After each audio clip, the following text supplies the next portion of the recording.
नमस्कार दोस्तों, मेरा नाम कपिल सिक्का है। स्वागत है आपका स्टडी IQ एजुकेशन प्लेटफॉर्म पे। आज हम करने जा रहे हैं set 12 Indian economy current affair series का। अभी तक हम 11 सेट कर चुके हैं। आशा करता हूँ क्वेश्चंस आपको समझ में आए होंगे। चलिए शुरू करते हैं, आगे सेट 12 की तरफ बढ़ते हैं। आप स्टडी IQ पे हमसे इन विभिन्न माध्यमों से जुड़ सकते हैं। इसके PDFs आपको @कपिल लाइव पे मिल जाएंगे और आप मुझे @कपिल सिक्का पे ट्विटर पे फॉलो कर सकते हैं। जैसा कि हमेशा बोलता हूँ, सीरीज़ जो है वो कॉम्प्रिहेंसिव कवरेज होगी और जितने भी करंट अफेयर्स हैं जून 2020 से अप्रैल 2021 तक उसको हम कवर करेंगे। चलिए शुरू करते हैं set 12। Differentiate between consumption goods and capital goods. बहुत न्यूज़ में रहते हैं ना, टर्म्स आती रहती हैं। आपको बताना है क्या इनका डिफरेंस है। Consumption goods are those goods which are directly use for human wants. Capital goods are those goods which are use in process of production for several years and are of higher value. Use of consumption goods leads to depreciation. बहुत simple है, आपको बताना है correct statement. देखो, जैसा कि statement 1 कह रहा है, कंजम्पशन गुड्स वही गुड्स होते हैं जो ह्यूमन के नीड्स के लिए हिसाब से होते हैं, जो आप कंज्यूम करते हैं। बात ठीक है। कैपिटल गुड्स मशीनरी वगैरह, मशीन टूल्स। कंजम्पशन गुड्स में डिप्रिसिएशन नहीं होता ना, वो तो आप यूज़ कर लेते हैं, ख़त्म हो जाता है। मशीन, कार, ये सारे जो कैपिटल गुड्स होते हैं ये ओवर द टाइम डिप्रिशिएट करते हैं। ठीक है, इनकी वैल्यू जो है सालाना कम होती रहती है। क्यों? क्योंकि कुछ वियर एंड टियर होता रहता है, टूट फूट होती रहती है। आपने एक मशीन खरीदी, आज 20,000 की खरीदी, अगले साल बेचने जाएंगे तो वो 15 की बिकेगी, उसके अगले साल शायद 12 की बिकेगी, 8 की बिकेगी। इस तरह से डिप्रिशिएट करते हैं कैपिटल गुड्स। तो थर्ड रॉन्ग है, 1 and 2 is the correct answer. ये बात मैं आपको समझा चुका हूँ। Consider the following statement with regard to farmers empowerment and protection agreement of price assurance and farm services act 2020। सितंबर वाले लॉज हैं। इसका एम है to provide national framework on farming agreements that protects and empowers farmer to engage with agri business firms. ठीक है, तो बात यहाँ पे आती है कि फार्मर जो है वो एग्री बिजनेस फर्म्स के साथ डीलिंग कर सके। Empowers farmer to engage in direct marketing कर सके अपने गुड्स की। It will transfer the risk of market unpredictability from sponsor to farmer. Which of the following is correct. जल्दी से स्क्रीन को पॉज करो और क्वेश्चन को सॉल्व करने की कोशिश करो। बहुत सिंपल है। देखो, ये कह रहा है मार्केट अनप्रिडिक्टेबिलिटी अभी किसको देखनी पड़ती है? फार्मर को। कोई भी अनप्रिडिक्टेबिलिटी होती है फार्मर को। जब ये एक्ट आ गए तो किसको देखनी पड़ेगी? स्पॉन्सर को, यानी जो भी कंपनी कॉन्ट्रैक्ट फार्मिंग को स्पॉन्सर कर रही है। तो ये गलत है, बाकी 1 and 2 करेक्ट है। तो A is the correct answer. तो न्यू लेजिस्लेशन क्या करेगा? फार्मर को और बेहतर बनाएगा कि वो प्रोसेसर्स के साथ, होलसेलर्स के साथ, लार्ज रिटेलर्स के साथ, एक्सपोर्टर्स के साथ लेवल प्लेइंग फील्ड पे आ सके और एक्सप्लॉयटेशन ना हो। जितनी भी अनप्रिडिक्टेबिलिटी है इस पूरे के पूरे एग्रीकल्चर में, उनके फार्म में, वो स्पॉन्सर पे शिफ्ट हो जाएगी। यानी जो कंपनी उनसे खरीदेगी उस पर अनप्रिडिक्टेबिलिटी शिफ्ट हो जाएगी। सप्लाई चेन मैनेजमेंट होगा और फार्मर को फुल रियलाइजेशन होगा अपने प्राइस का। जो इंटरमीडिएरीज जो हैं, जो आड़ती हैं, उनको हटाया जाएगा। ठीक है, तो यहाँ पे फार्मर और मार्केट डायरेक्ट बैठ के प्राइसिंग डिस्कवर कर सकती है और डीलिंग कर सकती है। चलते हैं क्वेश्चन 113 की तरफ। Consider the following statement with regard to national agriculture cooperative marketing federation of India. Which of the following is correct. It is an apex organisation of market cooperatives for agriculture produce in India. It is registered under companies act of 2013। देखो, term यहाँ पे है marketing federation. तो federation के हिसाब से बताओ क्या वो कंपनीज एक्ट में होगी? स्क्रीन को पॉज करो, आंसर दो। देखो, कभी भी कोई फेडरेशन होगा वो कंपनीज एक्ट में नहीं आती, क्योंकि फेडरेशन जो है या कोऑपरेटिव जो हैं वो सोसाइटीज़ एक्ट में आती हैं। ठीक है, तो ये 2 गलत है, 1 इज़ करेक्ट।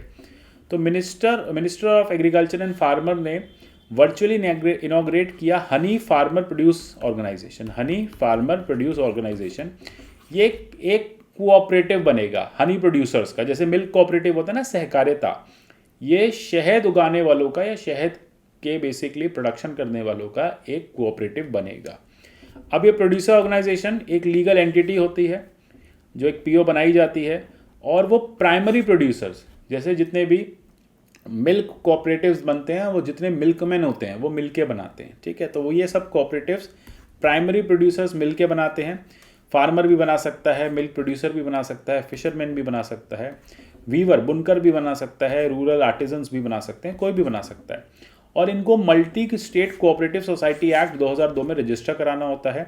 इस समय इंडिया की जो सबसे बड़ी प्रोक्योरमेंट एजेंसी है नाफेद, आपने नाफेद के प्रोडक्ट्स यूज़ किए होंगे, वो मार्केटिंग एजेंसी भी है और एक एग्रीकल्चर प्रोड्यूस की कोऑपरेटिव भी है। Which of the following is not an objective of प्रधानमंत्री किसान संपदा योजना? नॉट पूछा है, कौन सा इसमें से प्रधानमंत्री किसान संपदा योजना का ऑब्जेक्टिव नहीं है? Promote solar energy applications, processing and preservation capacities, modernise and expand existing food processing units, add value leading to reduction of wastage. देखो, अगर आप इस पूरे को पढ़ो तो इसमें ये ऑड वन आउट है, सोलर एनर्जी और ये तीनों फार्मिंग पे हैं, तो इसका मतलब संपदा जो होगा वो फार्मिंग पे ही होगा, क्योंकि आपसे यहाँ पे नॉट पूछा है। ये पीएम कुसुम योजना का पार्ट है, जिसमें सोलर पंप्स जो हैं फार्मर्स को देने हैं। बाकी तीनों चीज़ें पीएम संपदा योजना का है। पीएम संपदा योजना मिनिस्ट्री ऑफ फूड प्रोसेसिंग चला रही है स्कीम को। ये एक सेंट्रल सेक्टर स्कीम है, 6,000 करोड़ रुपए खर्च किए जाएंगे 4 साल में। एग्रीकल्चर को सप्लीमेंट करना, एग्रीकल्चर को बेटर करना, मार्केटिंग फैसिलिटीज़ बनाना, सप्लाई चेन मैनेजमेंट करना और वेस्टेज को कम करना, ये सारी चीज़ें पीएम संपदा योजना का पार्ट है। Consider the following statement with regard to securitisation and reconstruction of financial assets and enforcement of security interest, SARFAESI act. बहुत पुराना एक्ट है लेकिन न्यूज़ में रहता है। आपको बताना है सारफेसी एक्ट में कौन सा करेक्ट है। ये सिक्योर्ड अनसिक्योर्ड दोनों तरह के फाइनेंशियल क्रेडिटर्स को कवर करता है, यानी जो सिक्योर्ड क्रेडिटर्स होते हैं, जो बैंक्स वगैरह होते हैं, और जो अनसिक्योर्ड होते हैं, उन दोनों को ये कवर करता है। ये एनपीए की प्रॉब्लम को सॉल्व करता है, बैंक्स की और फाइनेंशियल इंस्टीट्यूशंस की। कोऑपरेटिव बैंक्स सारफेसी को यूज़ कर सकते हैं for recovery of debt from its defaulters. आपको बताना है which of the following is correct. ठीक है, तो देखो, ये सिर्फ सिक्योर्ड फाइनेंशियल क्रेडिटर्स यानी बैंक्स वगैरह को यूज़ करता है, के लिए ही कवर होता है।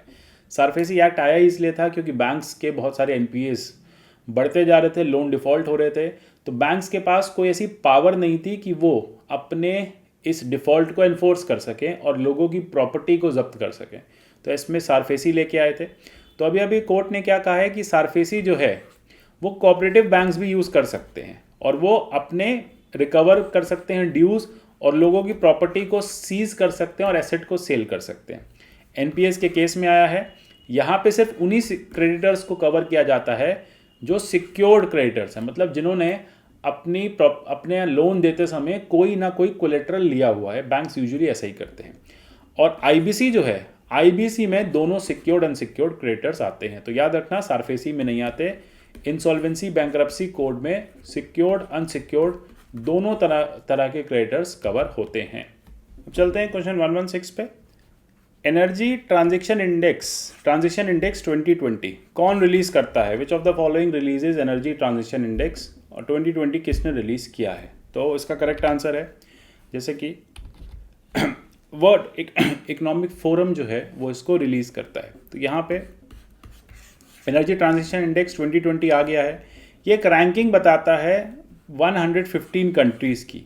ये बताता है कि कितना वहाँ का सिक्योर एनर्जी सिस्टम है, किस तरह से ट्रांजिशंस वहाँ पे हो रहे हैं, एनर्जी कितनी अफोर्डेबल है और एनर्जी रिलेटेड चैलेंजेस को वो कंट्री कितनी बेटर वे में सॉल्व कर रही है। तो ये जो एनर्जी ट्रांजिशन इंडेक्स है, ये world economic forum fostering effective energy transition initiative का पार्ट है। क्लियर हो गया? बहुत फैक्चुअल क्वेश्चन है, सिंपल है।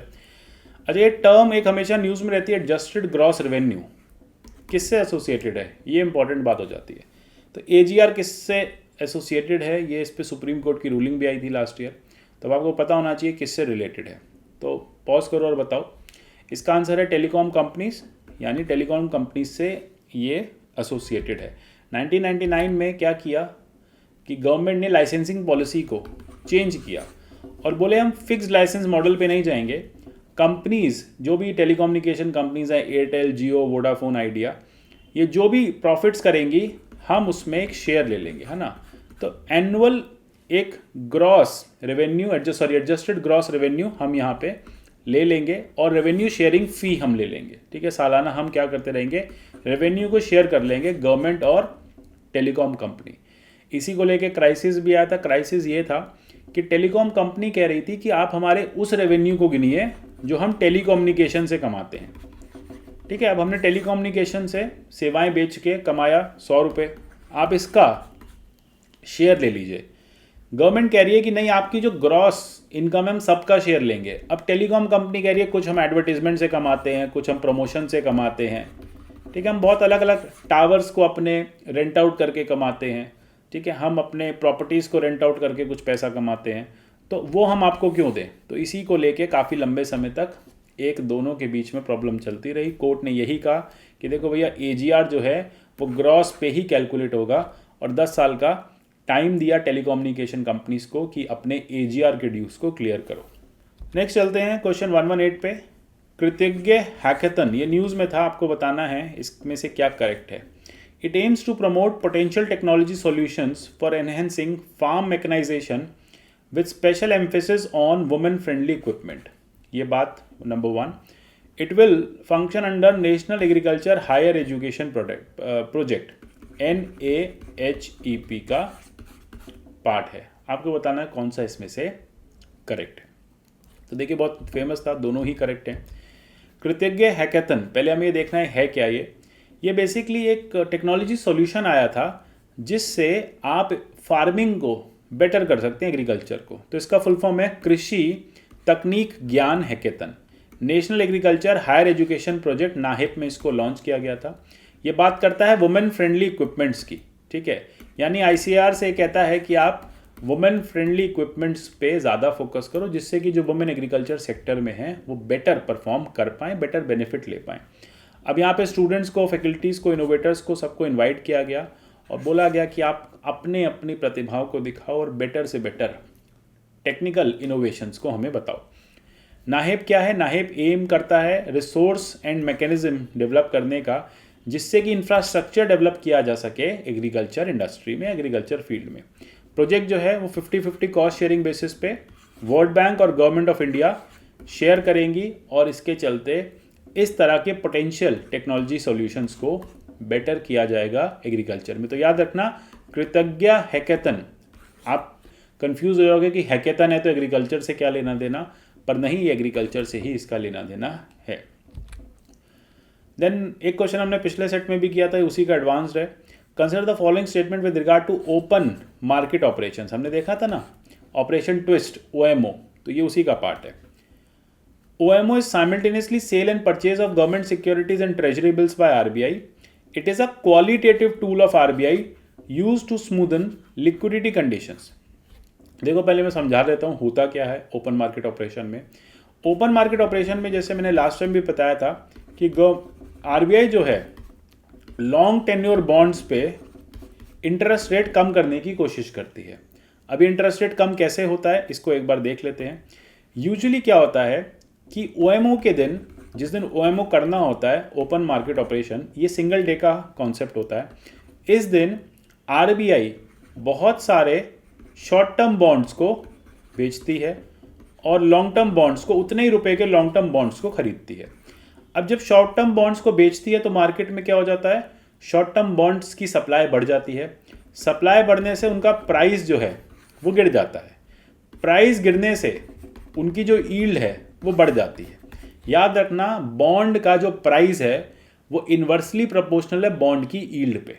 ठीक है, अगर बॉन्ड का प्राइस कम हो रहा है, 95 से 92 रुपीज़ पहुँच गया है, तो आप समझिए बॉन्ड की यील्ड जो है, जो बॉन्ड का रिटर्न है वो बढ़ रहा है। वो कैसे? देखो, बॉन्ड मिलता है फेस वैल्यू पे। आपने 100 रुपये का बॉन्ड खरीदा, ये आपको 95 रुपीज़ का मिलेगा। ठीक है, 5% इंटरेस्ट इस पर ऐसे नहीं मिलेगा कि 100 रुपये पे 5 रुपये मिल जाए, आपको 95 रुपीज़ में मिल जाएगा, 5 रुपये सस्ता मिलेगा, डिस्काउंट पे मिलेगा। जब आप इसको रिडीम करने जाओगे, जब इसका टाइम पूरा हो जाएगा, तो आपको 100 रुपीज़ पूरे मिल जाएंगे। जैसे जैसे बॉन्ड का प्राइस कम होता है, यानी ये प्राइस हो गया 92 रुपीज़ लेटेस्ट से, लेकिन मिलेगा आपको 100 रुपये, तो अब आपको 8 रुपये बचा। तो जैसे जैसे बॉन्ड का प्राइस कम होता है, वैसे वैसे बॉन्ड की यील्ड बढ़ती जाती है। यही ओपन मार्केट ऑपरेशंस RBI करने की कोशिश करती है। अब इसमें क्या हुआ, RBI ने क्या किया, लेटेस्ट से 2 लाख करोड़ के short tenure bonds, short term bonds बेचे और 2 लाख करोड़ के ही लॉन्ग टर्म बॉन्ड्स खरीदे। अब जैसे ही आरबीआई इतने सारे लॉन्ग टर्म बॉन्ड्स खरीदने मार्केट में जाएगी तो ऑब्वियस ही बात है डिमांड बढ़ गई, डिमांड बढ़ गई तो प्राइस बढ़ गया, बॉन्ड का जो प्राइस है वो बढ़ जाएगा और यील्ड जो है वो कम हो जाएगी। और याद रखना जैसे ही बॉन्ड की यील्ड कम होगी वैसे ही इंटरेस्ट रेट जो है वो भी कम हो जाएंगे। कब के? लॉन्ग टर्म के, क्योंकि long term interest rate long term bond की यील्ड के प्रोपोर्शनल होते हैं। ठीक है, तो जैसे ही यील्ड कम होगी इंटरेस्ट रेट भी कम हो जाएगा लॉन्ग टर्म, और जब लॉन्ग टर्म इंटरेस्ट रेट कम होगा तो लोग बैंकों से पैसा लेके मार्केट में इन्वेस्ट करेंगे, मतलब इंफ्रास्ट्रक्चर सेक्टर में इन्वेस्ट करेंगे। गवर्नमेंट की जो बोरोइंग है वो सस्ती हो जाएगी, गवर्नमेंट को सस्ते लोन मिलने लगेंगे मार्केट से। आशा करता हूँ चीज़ समझ में आई होगी, थोड़ी सी कंफ्यूजिंग हो जाती है, एक बार फिर से वीडियो को रिवाइंड करके देखिएगा, चीज़ें क्लियर हो जाएंगी। अच्छा, दूसरी बात है क्वालिटेटिव नहीं होता, ये क्वांटिटेटिव होता है ना। देखो नंबर्स इन्वॉल्व हैं यहाँ पे, तो क्वालिटेटिव का मतलब ही नहीं है। तो सिंपल सी बात है, ओएमओ क्या होते हैं? कमर्शियल बैंक ऑपरेशंस होते हैं, आरबीआई करती है, और ये क्वांटिटेटिव टूल होते हैं। क्वालिटेटिव टूल क्या होंगे? क्वालिटेटिव टूल मतलब कमर्शियल बैंक पे कोई रोक लगा दी, मॉरल सुएशन किया उनका, मतलब उनको समझाया कि देखो फालतू लोन मत दो, अच्छी बात नहीं है। ठीक है, ऐसे क्वालिटेटिव। क्वांटिटेटिव मतलब रेपो कम कर दिया, जहाँ क्वांटिटी में आप कह सको 2% कम हो गया, 4% कम हो गया, ये होता है क्वांटिटेटिव। चलते हैं क्वेश्चन 120 की तरफ। Consider the following statement with regard to occupational safety health and working condition 2020। नया कोड है, इंपॉर्टेंट है। ये कहता है कि वर्किंग आवर जो है वो 8 घंटे पर डे रहेंगे। States that women will be entitled to be employed in all establishment for all types of work. कौन सा करेक्ट है? देखो टेक्निकली स्पीकिंग दोनों ही करेक्ट हैं। क्यों? क्योंकि सबसे पहली बात, ये वर्क के टाइम की लिमिट करता है, 8 घंटे से ज़्यादा काम नहीं होगा। और वुमेन को कहता है कि सब बराबरी होगी, जेंडर इक्वालिटी होगी, हर तरह के वुमेन, हर तरह के वर्क में, हर तरह के इस्टेब्लिशमेंट में वुमेन को रोजगार दिया जाएगा। ठीक है, तो इंपॉर्टेंट है। दूसरी बात है, हजार्डस और डेंजरस ऑपरेशंस के लिए एम्प्लॉयर को कहता है कि एडिक्वेट सेफगार्ड्स दो एम्प्लॉयमेंट से पहले। मतलब माइनिंग इंडस्ट्री है या कोई ऐसी इंडस्ट्री है जहाँ पे जान को खतरा है, तो आप अपने एम्प्लॉयज़ की इंश्योरेंस करा के रखो, उन्हें सेफ्टी गियर्स प्रोवाइड करो। ठीक है, उनकी पीएफ वगैरह का प्रोविज़न रखो कि अगर उनकी अनटाइमली या किसी डिज़ास्टर के चलते डेथ हो जाए तो आप उनकी फैमिलीज़ को पीछे से इंश्योरेंस का कवरेज दे सको। तो आशा करता हूँ ये सेट आपको समझ में आ गया होगा। मिलेंगे अगली क्लास में, आगे क्वेश्चंस कंटिन्यू करेंगे। क्वेश्चंस आपको अच्छे लग रहे होंगे तो आप मुझे टेलीग्राम पे बता सकते हैं कैसा लग रहा है। तो चलिए मिलते हैं अगली क्लास में। Till then goodbye, take care and God bless you all.